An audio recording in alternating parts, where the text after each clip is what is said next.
I'm Mike Miclon. I'm the Executive Artistic Director here at Jonson Hall, and I'm here to give you a video tour of the historic Jonson Hall Opera House. I start every tour right in this space on the first floor. This is the Jonson Hall Studio Theater.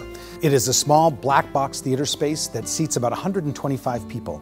We do about 40 to 50 shows a year of music, comedy, family shows, and film. Now, of course, we've turned this space into a TV studio twice a month, doing all of our shows virtually due to COVID-19.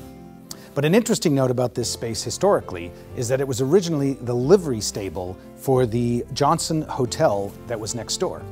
And I can assure you it smells much better now. Let's check out the second floor.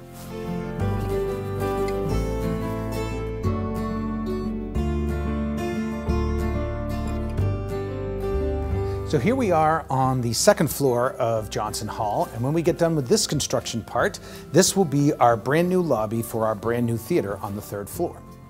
So when the construction is done on this floor, the ladies' rooms will be off to my left here, the men's room will be about in the center.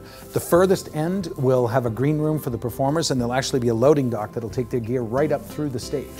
The walls over here all come out, making the space as large as possible. There'll be a single set of stairs that takes you up, but there'll also be an elevator in the furthest corner of the building that goes from the first floor all the way up through to the balcony.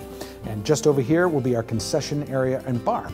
So it's going to be a wonderful space. This space was used in its original purpose, again, for the Jonson Hotel. This was spillover dining for the restaurant that they had, and then it eventually became the lobby space for the ballroom space that was upstairs, as well as when it was a movie theater.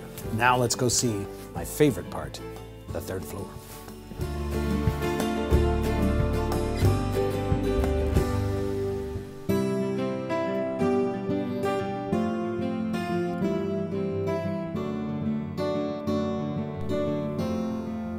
So this is my favorite stop on the tour. This is the historic Jonson Hall Opera House. This place was built in 1864, and it started off just as a big flat-roomed floor as a hall. That's why it's Jonson Hall Opera House. And it had everything from New Year's balls to graduations. There was roller skating events that happened here. We found the signs that said all the things: good skaters to the outside, bad skaters to the inside, no spitting. And over the years, there was a variety of different acts that would come through this space, and it got a little bit more on the burlesque side. And there was actually quite a stir when they had a group in here called Satan's Daughters. They were an all-female dance group that got a lot of letters written to the editor. So Henrietta Jonson, who was the owner of the building along with her husband Benjamin, decided it was time to class up the place. So they actually had this place renovated into an opera house. And it had rake seating, and it had a balcony, and they started to have a higher class of performances. And in fact, they had a giant sign out front that said "Polite Vaudeville, suitable for women." So they really had made a decision to make it a much more classy place. Some of the interesting elements of this room, when you look around, you'll see these interesting imprints of flowers on the walls. It was part of the original decoration. And you can see the early scroll work from when the place was completely restored. The curtains that are on the walls are from the early movie days, and there's actually padding behind it that was actually good for sound reverberation in the room. But also what's interesting is you look around, there was no insulation at all in this space, so I always wonder how they heated it. But up where that heart is and up over there, you can see those were just big plenums, and there was a giant furnace on the stage behind the screen, and it actually pumped out heat to just overwhelm the space. Then over time, like all large theaters throughout the country, movies came in and began to take over.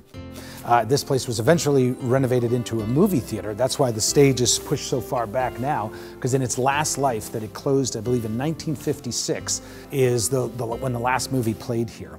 And this place has been vacant ever since. If you look at this large square up here, that's where the old projection booth was. And you can actually see where we tore that out. Back in the day, those projection booths produced so much heat that they actually had to be covered on both sides with asbestos. So obviously that had to be removed. But when we're done, when the construction is done, we'll have a 400-seat theater in here. There'll be a 100-seat balcony. There'll be 300 seats on the floor. The stage will get pulled out, so it'll be about 25 feet deep. There'll be wing space. It'll be beautiful.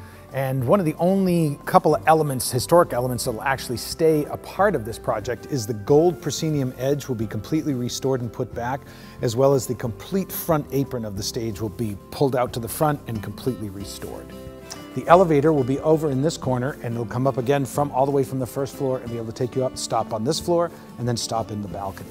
And it's really going to be a tremendous space. We will be having a variety of musical acts, but larger scale. We can go with much more regional, much more national and international acts to be able to play in this space. So we hope you'll consider making a donation to this project. Every day we're getting closer and closer to our goal and closer to being able to return a 400-seat theater back to Gardiner. So thanks for watching, thanks for coming on the tour, and we hope to see you soon.